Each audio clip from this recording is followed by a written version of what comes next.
Bryon Reese has spent 25 years as a tech entrepreneur. He is the CEO of a technology research and analytics firm. An award-winning futurist, technologist, and author.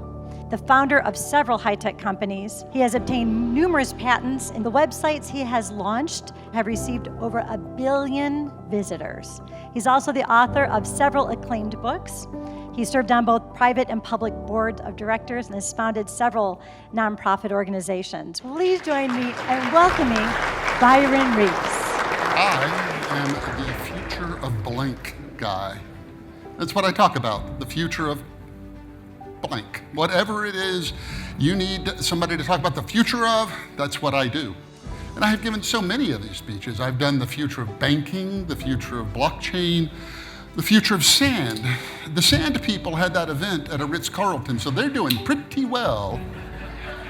I've done the future of self-driving cars, the future of upholstery, the future of consumer credit, the future of the insurance industry, the future of concrete, the future of higher education, the future of 3D printing, the future of agriculture, the future of solar power, the future of delivering packages with robots, the future of office space, and most recently, the future of the nation state.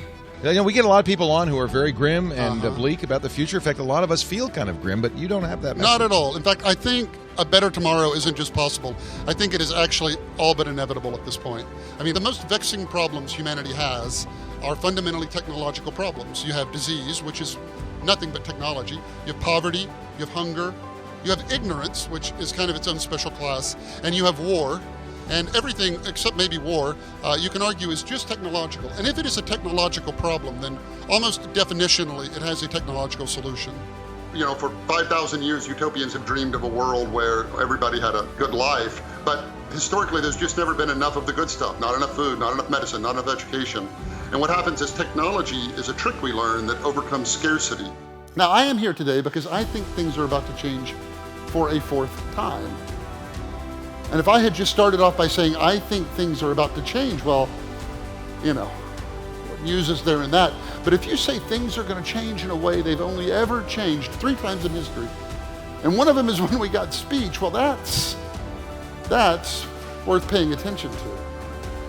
What is this fourth big change? I think it's 2 technologies that came to us together. The first is artificial intelligence, a method by which we take human thought and we outsource it to machines. And the other is robotics, where we take human action and outsource it to machines. And the thought that may be percolating to the top of your brain is, well, if we take thought and action and get machines to do it, then what do we do?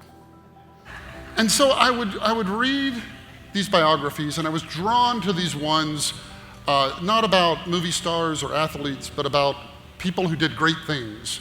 And I don't mean great in the Alexander the Great kind of great. I mean people who their life transformed the world. It made the world fundamentally a better place. And the neat thing about it was they were all over any number of disciplines. They ranged from Marie Curie all the way to Plato, Da Vinci, to Jonas Salk, to Norman Borlaug. And if you don't know about Norman Borlaug is credited with saving 1 billion lives. I mean, like, who does that? You know, at some point you're just showing off, you know? And he was a botanist who helped make India and Mexico nations that exported food instead of importing it. And so I would lay in bed in the East Texas town I grew up in, and I would read these biographies, and I would literally clutch them when I would get to the end, because I would have these transcendent moments where for just an instant, I was aware of the possibility of one person actually being able to have an effect on everybody on the planet. Or consider disease like smallpox. In its last 100 years of existence, smallpox killed 500 million people. That is roughly the number of people who have died in every war ever fought. And yet, Jenner created a vaccine for it in the 1700s, before Pasteur graced us with germ theory. Or consider what we've done to polio, which now, new polio cases are as common as being killed by lightning. Salk created a vaccine for that in what is compared to today a low-tech world. And our world of today is going to be deemed a low-tech world very soon.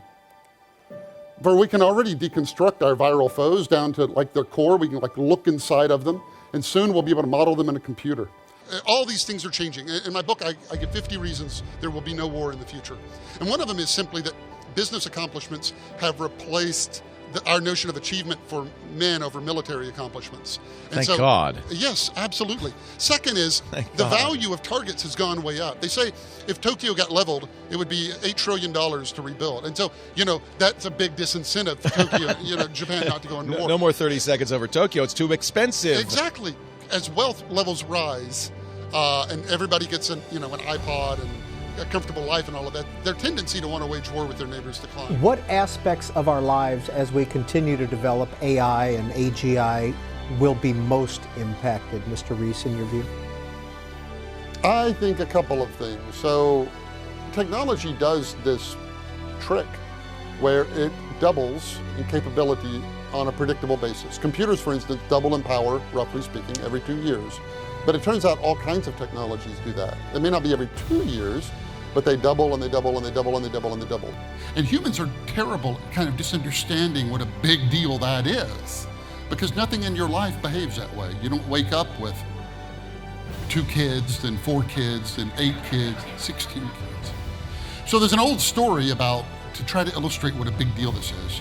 And it's about the invention of the game of chess. About 1,000 years ago in present-day India, the man who invented it brought it to the ruler and he said, "I have invented chess." And the ruler said, "This is really nice. What would you like for a reward?" And he said, "I'm a humble man. Take a single grain of rice and put it on that first square, and then 2 on the next one, and then 4, 8, 16. And I just want the rice in the upper right-hand corner." Now, how much rice do you think that is? I mean, the whole point is you're going to underguess, but how much rice do you think that is? It turns out it's more rice than has ever been cultivated in the history of our planet.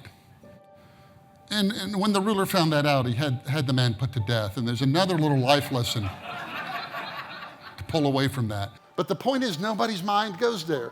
Nobody says, "I suppose that's more rice than has ever been cultivated."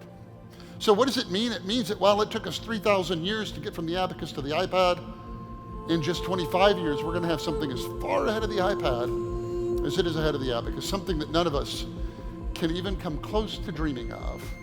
I've always been fascinated by utopian literature. It began in 1650, imagining the better world, what it would be like. And they had some pretty crazy ideas, frankly. They imagined a world in which people could choose their own rulers instead of having kings rule over them. They imagined a world with legal equality between men and women. They imagined a world where everyone was educated, not just a few people. And they imagined a world where you could choose your own religion instead of having to believe the state religion. And you know what? We haven't delivered on that for everybody, but we're on the way in our time to delivering that to the world. And so it's appropriate for us to imagine the utopia we want to build 20 years from now. What do we want?